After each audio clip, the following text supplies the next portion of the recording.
and after a long break, welcome to Battlefield 4 News. Now I'm not back full time, I'm only doing a few videos while I'm feeling up to it, my treatment isn't over and I certainly haven't got the all clear. So at the moment it's going to be a bit sporadic as to when you get videos. But in this video I'm going to do a catch up because we've had quite a few map releases and map changes. Now the first thing to say is the two maps that have gone out on live, they are both DLCs, you have to download them. So that's Graveyard Shift and Operation Outbreak. And you get these by downloading the two DLCs. They're free, but they didn't come with the patch. You have to go into your store and buy them. So here you can see me on Origin buying the two DLCs. They're called Community Operations and Night Operations. Buy both of those, install them, and then you get the two maps. So this is what the original community map looked like. This is not the very first version of it, but it's an early version of it that I did in a video a while ago. If you want to go and have a look at the development of this map, then you can go back through the CTE videos and you'll see how it's progressed in stages. You can still see hints of that raw grid-lined map in the current version. It's the closest thing you're going to get to a Battlefield Bad Company 2 Vietnam map in Battlefield 4. It has that same feeling of being close in but long range. It's a very strange map to describe. There's so much cover, there's so much foliage and destroyable buildings that it is often hard to see your enemy, particularly if you're somebody like me who doesn't see that well in the first place. So although I really struggle on this map, I really like playing it just for the feel of it. There have been a few changes to this map since I did my last CTE video. If we look at the vehicles, well, you still get a transport chopper per side.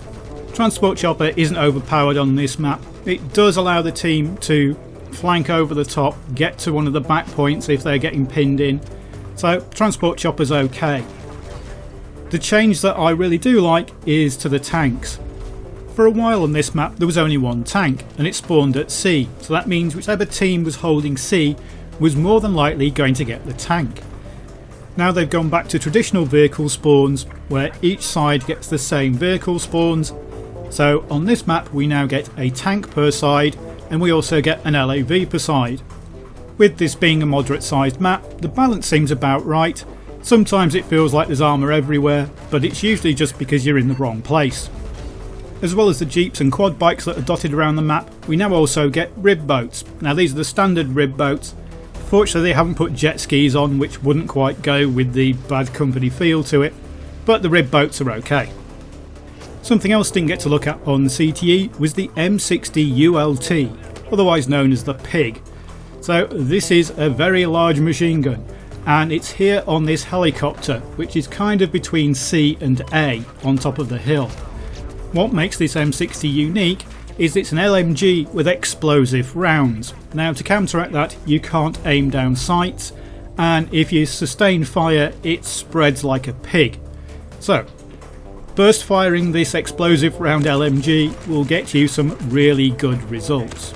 It'll also do damage to light vehicles and to helicopters, so feel free to blaze away at pretty much anything that stands in front of you. So overall this is a really good map. That doesn't mean this isn't a map without faults. It does have some horrendous camping places, such as these rocks here.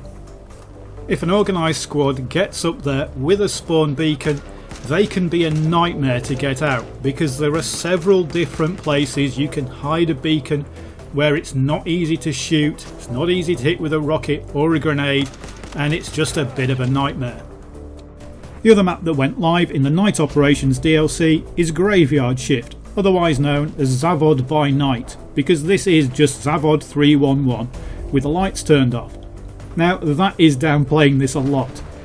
This took an awful lot of work by Dice LA to get all the lighting effects sorted and to get things like the IRNV scopes working properly and balanced. This is a really good map. I like it a lot. It's a completely different flavour to any of the other Battlefield 4 maps. So it's definitely worth playing. And it's one of the things that they've done with these two new maps is they haven't really copied anything from Battlefield 4. True, this is just Zavod 311, but it feels completely different. Although you know the layout, the way it plays is vastly different. Whereas Operation Outbreak gives us a style of map we haven't seen in a Battlefield game for a while. The final map to look at is Dragon Valley on CTE. Now, Dragon's Valley is one of the most detailed maps I've ever seen in Battlefield 4. It is a beautiful map with wonderful vistas, great fog effects. You're going to see a bit of popping in this video, but that's because this is a CTE map and I think it's on Ultra. So it is looking magnificent. There you can see the actual fog effects popping in. Dragon's Valley is just impressive in terms of its scale and in terms of its attention to detail, and it's probably going to be one of the last two maps that we get for Battlefield 4. I expect the next release is going to be Dragon's Valley and probably Shanghai by night, because we've already seen that on CTE. But the reason for looking at Dragon's Valley at the moment isn't for this wonderful vista. It's for what you can see over here. If you've ever played Team Deathmatch on Battlefield 3, those cranes are going to be very familiar. Dice LA have included a replica of Nosar Canal's Team Deathmatch on Dragon's Valley. Now, there are a few differences. Dice LA have had to scale it a bit different. That's because player movement speeds and bullet travel speeds are slightly different, but it's very minimal changes. As you can see, the layout of the buildings, the layout of all the crates and of all the containers is exactly the same. They've changed it so you can't glitch your way up on top of the cranes anymore. But this is an identical copy of Nosar Canals, one of the greatest Team Deathmatch maps that we've ever had. So Dice LA are really pushing the boat out on this map. Not only have we got an expansive, great normal conquest map, but we've also got Nosar Canal's Team Deathmatch. Now the trains aren't there, they've been replaced by these trucks because there's no railway tracks. But other than that, this is just wonderful.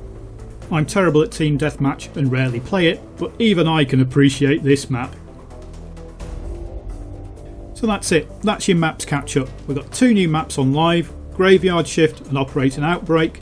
And on CTE we've got Dragon's Valley and we've got Nosar Canal's Team Deathmatch.